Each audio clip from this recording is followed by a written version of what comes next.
Hello, I'm Glenn W. Hunter, and with me, as always, Shor Denny of Community Now, and this is the three C's of SEL. The three C's: community, communication, and collaboration. And today we're going to talk about starting school and adult fear. Shor, what are your thoughts about this topic as we're about to jump in? Because school's about to start here in the Inland Empire. Well, school has started in a lot of places already this week, matter of fact. Yeah, I think it's a pretty pertinent topic, and I'm glad we're going to talk about it. Well, let's dig right in. You know, one of the fundamental problems we're experiencing as we get to this point of launching our school year, teachers, parents, they want things to go back to what they were. But what things were is not what is being experienced in the school buildings now. Matter of fact, sometimes they're not even in school buildings. But how do school officials help teachers and parents get comfortable once school and the new reality sets in? Well, let's start with the fact that we're talking about grief, right? We're talking about mourning what has passed, what was, and there are several stages that are a part of mourning, and that would be denial, right? First, we were like, everybody's upset, and we're denying the fact that there was COVID, that it's spreading. Then there's anger that we've gone through, angry at the school district, angry at, everyone's angry, trying to find the answers. And I think right now we're bargaining. We're trying to bargain. What can we do? How can we come to some type of an agreement? How can we just try to collaborate and make something happen? There are two other stages: depression, being so disappointed about what it is, the grief of reminding ourselves of what was, and then finally there's going to be acceptance. So I think that one of the things that we're going to have to work through is this deep sense of grief, deep sense of loss of what was, compared to looking at what we have now as not being enough.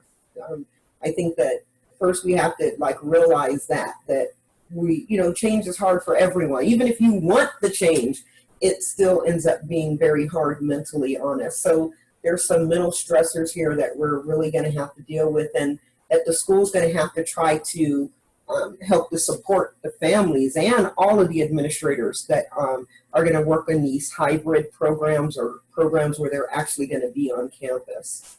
A lot of different layers, I think, that are going to have to go together. So we would say, how do you make them feel safe? And for me, let's break it into two scenarios. First, let's start with those schools that are in hybrid. A hybrid school is a school that's kind of coming on campus and going off, maybe splitting their student body into half and having half on campus one day, half on campus the next day, which means that teachers are being exposed, youth are being exposed physically to each other. There are a lot of mandates that have been put in place, a lot of things that our schools are doing and have put in place that should make our parents and our staffs feel safer going back. But I think what we run into is that mourning, that depression, that when they walk back on campus looking for what was and they see what is, there's a big conflict. There's three, maybe 10 class chairs in a class now with plexiglass around them, right? When we start talking about how those hybrid schools are actually working, I think the lunch is being brought to the students and the teacher. A lot of differences have happened that might not be things that they want. So again, we go back to that grief and those different, levels that you have to go through of grief, and everyone is going through them. So how start understanding that we're all in grief, I think, and the school districts are in grief. The superintendents are definitely feeling grief over, all of the massive hours and work that have been put in place. They're doing our school districts are not just sitting on their laurels. You know, they've been trying to figure this out, surveying parents and surveying their staffs, trying to figure out what is the best approach, listening to national information and guidelines and local, you know, trying to figure out what would be best and safest for everyone. So I think, you know, that would be it. You know, I think that we have to be conscious of the fact that our parents and administrators as adults are going to be even more entrenched in the old ways. And I think one of the things that doesn't get enough attention is that sense of nostalgia. You know, last year, let alone, you know, the decade before when they were there, but things were so much better. The kids were happier. You know, the whiteboards were whiter, and I honestly believe the sun was a little bit brighter as well on Tuesdays. You know, that sense of nostalgia that they're trying to grab because it's comforting, and now it's less comforting. One, because of the pandemic, but equally, I believe important is that there is change, and I think we have to do a better job, I think, is in the school leadership of getting the teachers, getting even the administrators ready to accept change. Not because I said so, but because they have truly bought in to that is the new reality. And I think that's going to create some additional angst in the school building because they're not going to be quick to change. But I think there's no doubt change is coming. Change is here. I agree completely with you. The thing, I think the school districts are working hard, I have to say, to try to compromise, to try to bring it back as close as they can to a semblance of yesterday. But I don't think that yesterday is going to come back anytime soon. I think that one way that the school districts can help is by looking towards the future and being visionaries, being innovative and looking at new and better ways, maybe incorporating what we're doing now with a little of what we had before, you know. But how can we make it better? We know right now that the potential is there for some great learning environments for our youth, depending on, you know, God, so many factors. But we know from the school's perspective, I'm saying, that they have given Chromebooks and hotspots, and, you know, they are educating their teachers. They are going through different trainings on virtual trainings and how to engage youth, you know, online. And there, you know, there are a lot of things that our districts are trying to do to educate our administrators. There's a lot of social emotional learning programming and techniques that our schools are now bringing into play to help not just the youth, but the teachers. Our COE and our community is looking at some programming to do coaching support for teachers, right? And how can we help them, just as we have behavioral health specialists on campus for the youth. So maybe, you know, again, not maybe, but it is, how can we make it better? How can we take what we can still do from the past, all of the innovative things that we can do now with being online, and you know, there's Google Groups, there's Zoom, there's you know, there's so many ways that we can interact and communicate online. So I think it's getting very familiar with that. To that point, I think the use of technology that our students are now going to have to embrace on even a bigger level, I think creates comfort in them. Maybe some angst in the administrators are like, what do you mean they all have, you know, Chromebooks? You know, but the kids are like, great, we're going to find new and innovative ways to apply learning. Not because we want to learn, it's that we have cool stuff to do it with. Exactly. That helps the learning process. It really does. But aside to that is that the kids are on the computer so much, they're going to get, you know, a little sick of being on the computer. If it's not fun thing. My daughter was on a computer from the age of 2. I had her on there with the little Sesame Street thing with the colors. And the shapes, and she just pushed the buttons. And so she has always been on a computer, but there was a point to where I was like, okay, so now we're going to work in this program called Word, right?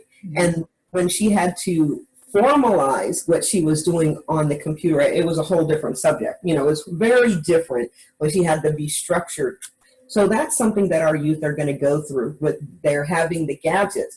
What I think is going to be really exciting about this time is the new way of passing a note, right? How in class when we were together and we did not want to get, we were sick of what the teacher said, and, Joe and Bertha and whoever was around, and we were able to, how are they going to do that on the Chromebooks? I'm really excited to see how innovative our youth are and how they can find ways of still being youth while they're going through this new learning environment.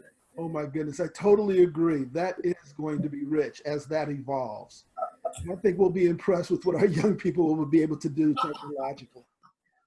But we've really looked at this challenge primarily through a lens here in the Inland Empire, where we are going to have virtual learning in some situations. We're going to have a blended environment in some other situations. But we're not in a bubble. If anything, we're more interconnected than ever. So we're able to see what's going on in other parts of the country now, if not in real time, definitely in time for the evening news, so that we're able to see what's going right, what's going wrong in their school communities. And we've seen some things that have maybe not gone so well. Yeah.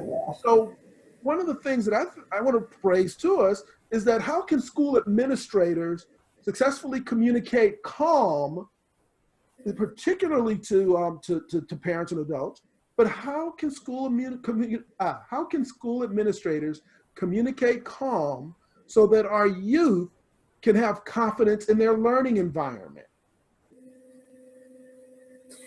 It would have to be reiterating and showing them all of the things that they're doing currently to support the youth, and letting them know that they were a part of the decision making. They did surveys to the youth as well as the families. So making them a part of the decision making and how things are going to happen, giving them options of being on campus, not on campus, will all help each individual case, because some families are going to have higher risk factors than others. There are a lot of things to take into consideration of if I'm going to have my child on campus or if I'm going to be on campus, right? Some teachers are looking at their health. So for the youth to be safe, it would be showing them, I think having temperature checking at the beginning of school. No one comes on school campus without having their temperature checked. Gives the student a sense of safety that everybody here is healthy today.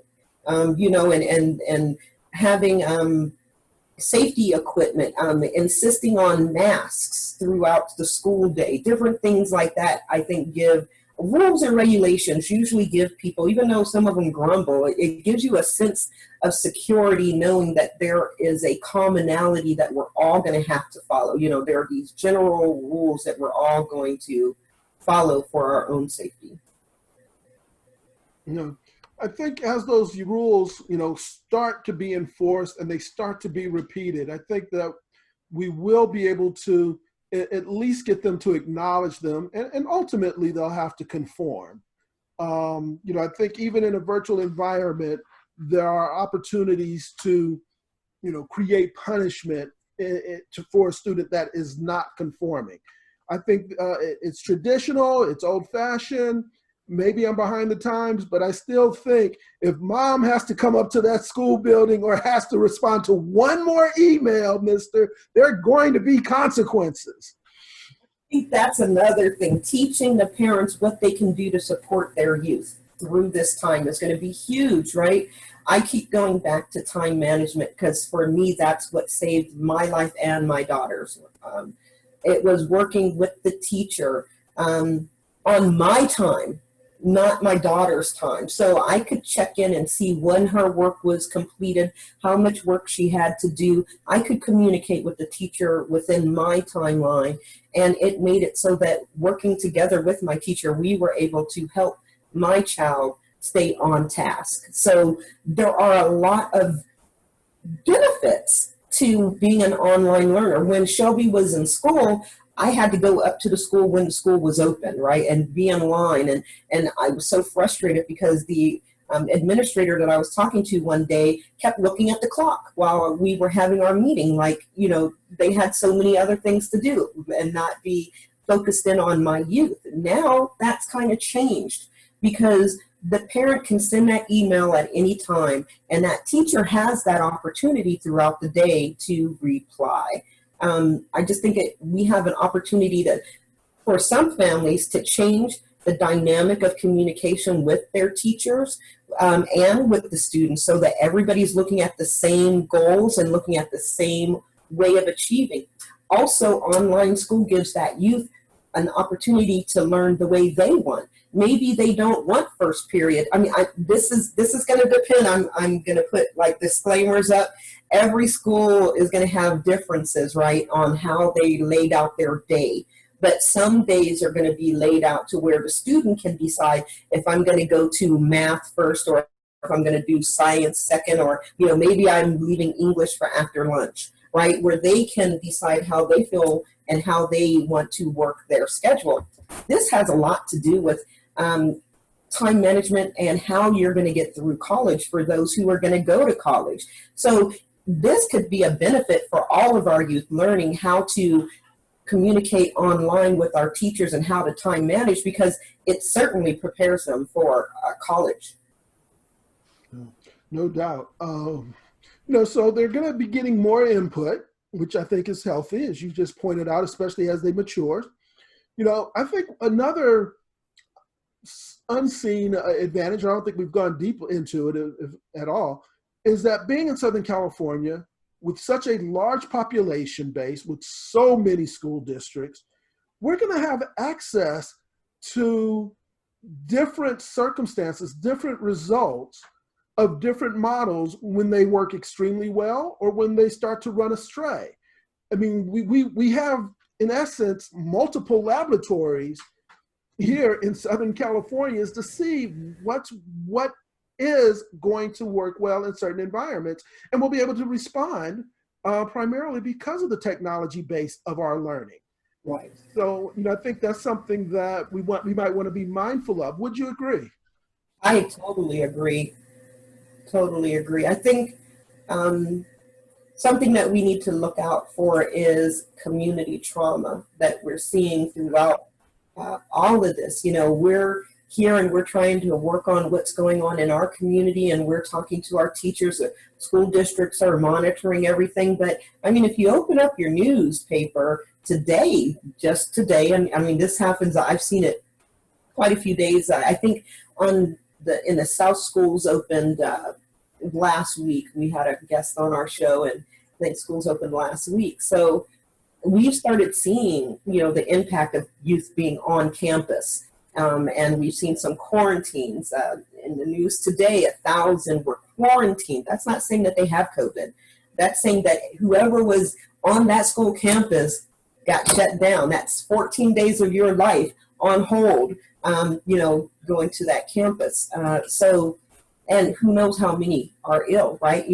Our guest, Melanie, told us about a school that had 200 youth that were, exposed and quarantined on the first day of school. So there is a huge fear factor that is going on, and that is called community trauma. And I've been thinking of how do we lessen that, And the only thing that I can see is by looking at each case and learning from their mistakes, right? Hoping that our school districts and the administrators are looking at what did they do in that instance. And in a lot of these instances, it's having the youth back to school before time, before there was a deep plateau or before their numbers were flat for a period of time. They've let everybody go back into these large groups, and it's exploded on them. So for our school districts and stuff, I'd say, again, to keep our parents feeling safe and secure and our youth, it would be doing that, monitoring, making sure we're making the best decisions. And they are. That's why a lot of the decisions are very slow. coming, because they're trying to take all the information that they can while they're making the decisions. But community trauma, how do you combat that? And I truly don't have that answer. I can say that what we can do individually is breathe, is to be educated, to try to understand and know the risk factors in my individual family, what we need to protect ourselves. If there are people with high risk factors in a family, those families are going to do something totally different. When we looked at some of the polls and stuff that were going on in our community, we saw that there are some parents that are like, let my kids go back to school, let me go back to work. That we saw a lot of families that were like, no, I think I'll sit this one out. I'm going to be patient and just kind of watch. And I think that the best thing that we can do right now, because there's no national mandate, right, that we all have to follow, that it should be that we do what's best for our families and for ourselves, and that the districts give us that space to do what we feel is best for our youth and our families. Wow. I tell you, a lot of factors that come into play at every step of this new reality of education. One that kind of caught me a little bit off guard was happening here locally at Paris School District, where they are providing free masks to students and their families, just to make sure they're creating the best environment for them to actually learn. What do you think of that contrast when you think about some of the other parts of the country where they're more indifferent toward even having face masks? I think so regional, I'm going to have to say, because me living here in California, I'm going to say unfortunately, those families in the South and on the East Coast didn't believe that masks were important. That's why those school districts don't have a mask mandate, right? We here think that it's important. That's why we do.